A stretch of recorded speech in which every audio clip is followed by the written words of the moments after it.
আলহামদুলিল্লাহ দেখতে দেখতে প্রায় 10টা রোজা চলে গেল এন্ড আজকের রোজার ইফতারিটা আমি করতে চলেছি আমাদের গ্রিন সিটির সামনে, আই মিন ফ্যালকন রেস্টুরেন্টে। এখানে যে আমার সাথে এমন ঘটনা ঘটবে ভাবতেও পারিনি। তো বিষয়টা হচ্ছে, হঠাৎ করে জনি ভাইয়া কল দিয়ে তার ইফতার পার্টিতে ইনভাইট করলো, যেটা আয়োজন করছিল আমাদের গ্রিন সিটির সামনে ফ্যালকন রেস্টুরেন্টে। তো বেশি লেট না করে ফটাফট আমি চলে আসি। এখানে আসার পরে দেখি অলরেডি আলিফ ভাই বসে আছে। কিছুক্ষণ পর দেখি শিশির ভাইয়াও আসলো। এন্ড লিটারালি গাইজ, ফ্যালকন রেস্টুরেন্টের রুফটপটা আসলেই জোস। ইন্টারেস্টিং বিষয় হচ্ছে, এখানে বসে আপনারা ডাইরেক্ট রাশিয়ান সিটির ফিল নিতে পারবেন।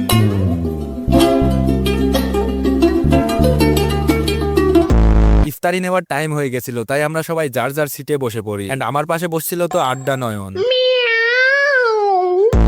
আজান দেওয়ার সঙ্গে সঙ্গে বিসমিল্লাহ বলে আমরা ইফতারিটা নেওয়া শুরু করি।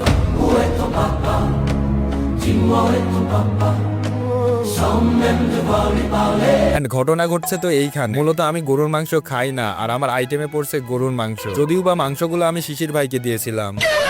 এন্ড লিটারালি গাইজ, ইফতারির আয়োজনটা খুবই সুন্দর হয়েছিল। এন্ড স্পেশালি জনি ভাইকে অনেক অনেক ধন্যবাদ ট্রাভেলার্স অফ ঈশ্বরদীর গ্রুপ থেকে এত সুন্দর একটা ইফতার পার্টির আয়োজনে ইনভাইট করার জন্য। তো খাওয়া দাওয়া শেষ করে একটু ফটোশুট করার জন্য আসলাম রেস্টুরেন্টের রুফটপে। এন্ড এখান থেকে তো রাশিয়ান সিটিটা খুবই জোস লাগছিল। তো সবকিছু কমপ্লিট হয়ে গেলে এখন আমি বাসায় যাব। তোমরা তাড়াতাড়ি সাবস্ক্রাইব করো, ফলো করো। আমার ফেসবুক পেজে মনে হয় 20,000 হইতে আর কিছু ফলোয়ার দরকার।